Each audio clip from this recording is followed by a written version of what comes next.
If your password reset emails land in spam, your app feels broken. In the next 90 seconds, you'll learn how email API integration works in 2026 and how to choose the right provider fast. An email API gives your app programmatic access to send transactional emails, track delivery events, and automate workflows without running your own email servers. Instead of maintaining postfix, queues, retries, and bounce handling, you send an HTTP request to a provider. They handle the messy delivery details and return status data in JSON. In 2026, most providers give you two integration paths, REST API or SMTP relay. The right one depends on your architecture. With REST, you send a post request with the JSON payload, recipient, subject, HTML, variables, and you get immediate detailed error feedback. With SMTP relay, you plug in host, port, username, and password, so it works nearly everywhere, especially legacy apps and plugins. The trade-off is less precise error data and often more friction debugging. To send reliably, you also need authentication, SPF, DKIM, and DMARC. These DNS records prove your provider is authorized to send on your domain, and they dramatically improve inbox placement. For security, most teams start with API keys.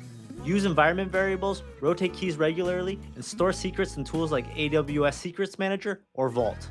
Next, understand transactional versus marketing email. Transactional is triggered one-to-one messages like recipients and two-factor authentication. Marketing is bulk campaigns. Unsubscribe and consent rules are non-negotiable. Now, how do you evaluate providers? Start with deliverability. Shared IPs are fine at low volume, but dedicated IPs matter when you're sending at scale and want consistent reputation. Then check developer experience. Interactive docs, solid SDKs, and actionable error messages. If debugging is painful, integration costs you more than the plan price. You'll also want webhooks for real-time tracking. Delivered, bounced, complained, opened, clicked, so your app can react automatically. When comparing platforms in 2026, SendGrid is strong if you want both transactional and marketing tools. Mailgun is developer first and great for transactional workflows. Postmark is built for speed and reliability, and it's intentionally not for marketing. Amazon SES is the low-cost powerhouse if you're AWS native, but you'll write more code and manage more details. Brevo is a solid all-in-one option with marketing automation and a strong GDPR story. And Elastic Email can be ultra budget-friendly if you already understand deliverability fundamentals. Here's the practical starter checklist.